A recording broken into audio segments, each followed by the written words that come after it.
Welcome to what was supposed to be episode 3 of Rest Time, but instead tonight we are just bringing you a teaser for episode 3. Unfortunately, David has caught some horrific cough, so yeah, here's a wee teaser. We will try and re-record this in the future and get it up later this week if he's alive. So enjoy the teaser. Thank you.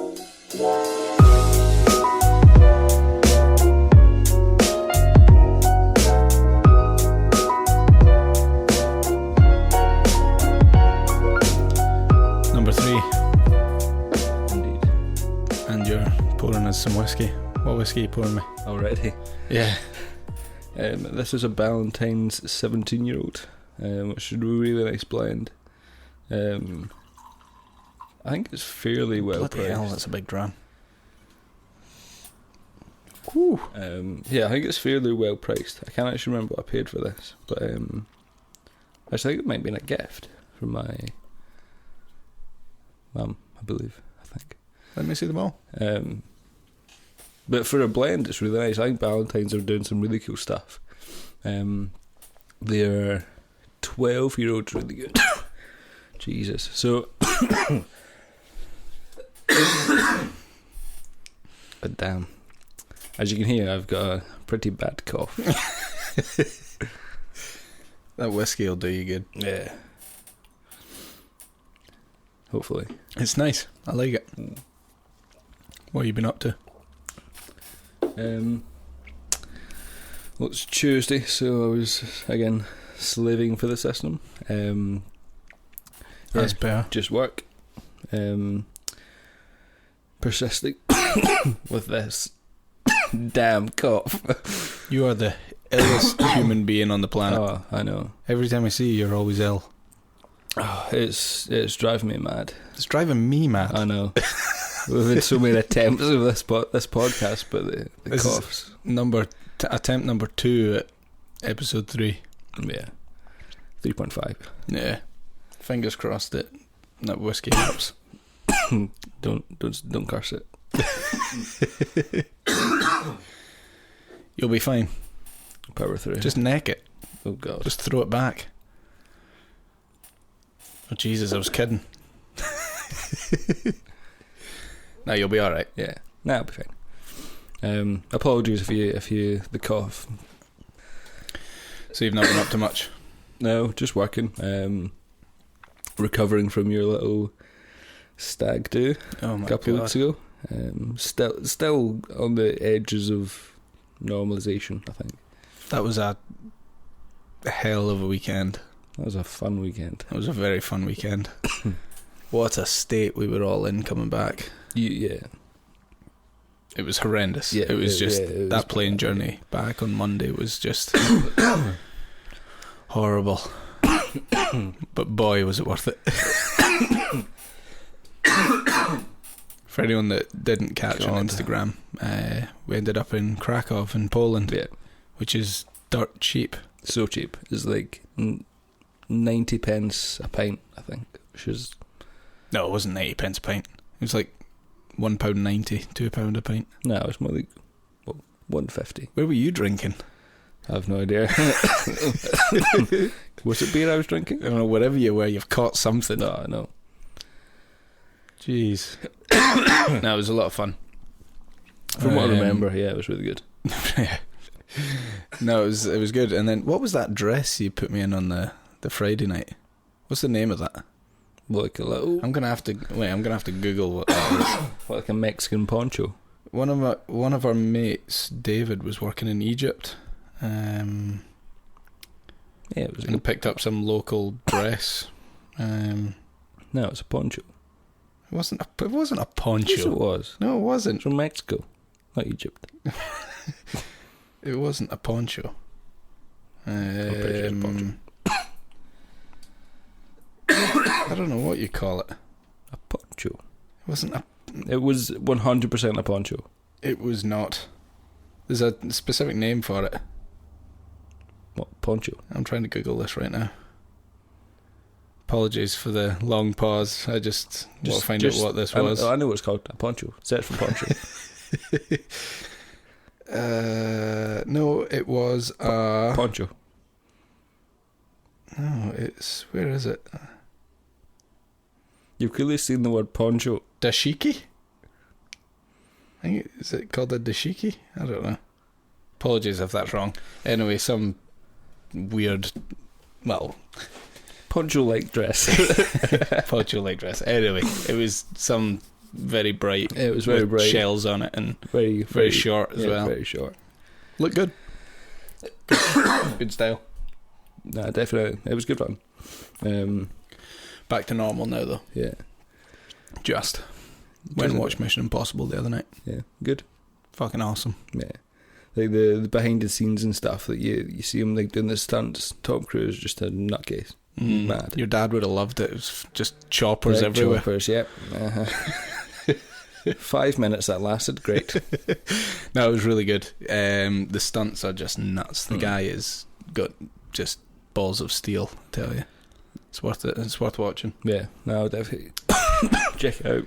So, episode 3, what are we talking about? Or what are you going to try and talk about through your I'm going to attempt cough? to give the fantastic viewers my kind of insight into what I think's a relatively good 3 relatively good watches under £1,000 for the kind of everyday use. These are just picked at random.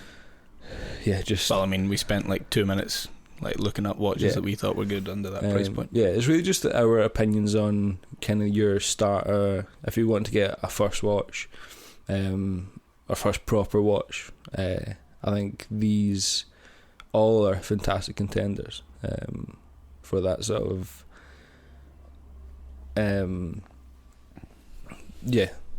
sort of entry level. They're all just good fucking watches. They are. They are indeed. No, it's... Yeah.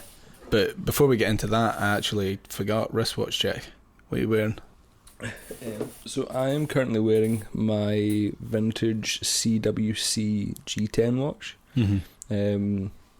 It's a quartz watch. It's pretty cool. Mentioned it on the first podcast. Really nice matte dial. Tritium lume on it, so it's got that kind of yellowish patina on the dial, on the hand, sorry. Really nice size, and it's currently paired with the CWC Phoenix Grey, Admiral Grey nail strap. It's nice. It's pretty cool. How about you? What are you rocking? Well, I had a real issue about trying to decide what watch I was going to wear today. I actually put up a post about it. I spent like a good 10 minutes before I left the house trying to decide what watch I was going to wear. Then another 10 minutes photographing it. Yeah, pretty much. Well, the box that it was in. No, I've got on the Grand Seiko LE SBGH 267. Don't know what else I can say other than this is just ridiculous. It's looks pretty good from here. It's so nice. I'm very, very lucky to have this. Very lucky. Still nice and sparkly as well. It's just the sweep of that second hand. Yeah, it's crazy. It's just nuts. I mean, the dial on this is just phenomenal. It's like one of the nicest watch dials I've ever laid eyes on. The finishing on Grand Seikos is just... Yeah. I mean, even for this sort of distance, I'm about kind of 2 feet, 3 feet away from you, and that you don't really see the mosaic of it, but you see the kind of what that does to the dial in terms of the reflections you get off it. It's pretty cool. No, it's very nice. It was interesting. I was listening to the Hodinkie's latest podcast today with, is it Om Malik? Yeah. Is that his name? One of the best episodes I've listened to in like a long time. Like, it's just an awesome episode. Yeah. Like, Steve and Ben and the were just, the three of them together were just brilliant. Yeah. Great to listen to. It comes across that they are all pretty good friends. Like, it's just a kind of nice, more relaxed chat. And you see, there's no, even though there's some questions by Stephen and Ben and stuff, there's not really any, it doesn't seem forced. It doesn't feel like an interview. Yeah, it feels like a conversation, which is what you want. It was great listening to them talk about Grand Seiko, especially when Ben was talking about when he's in Switzerland wearing his Grand Seiko spring drive, and they're comparing it. What were they comparing it to? Like Timex or something like that? Citizen. Yeah. Citizen, that was it. I just thought it was really funny. Yeah. So it was interesting hearing them talk about, Grand Seiko in the lower end watch market. Even talking about things with the Apple Watch, and I know it's a touchy subject in the kind of watch community, but I think their take on all three of them had a lot of kind of insight in terms of where it's going in the future, what Apple haven't done with it yet but should do or are doing with it. I think that was a really nice kind of portion to the interview. I think it worked so well, and it's just general opinions about something that's in this watch. Please Christ. Want me for an ambulance? You alright? God, I might need one. I think you need another whiskey. Okay. It helps everything. What was it you were saying last night? You need a hot toddy. Yeah. So hot toddy is basically I'm pretty sure it's a Scottish thing, and I think it changes in like every household like slightly. So in my household, it was a Lemsip, which is a kind of like cough paracetamol based, just like dilutable thing. So it's the stuff you put in water, and then it's just something your parents gave you. Yeah. So they basically just drugged you. Yeah. So it was with pills and alcohol. Yeah, so that's the second part. So the first part was Lemsip, and the second part was whiskey. So paracetamol and alcohol is a really good combination. Mm-hmm. Especially as a kind of youngish child. Good for you. You could probably do with that right now.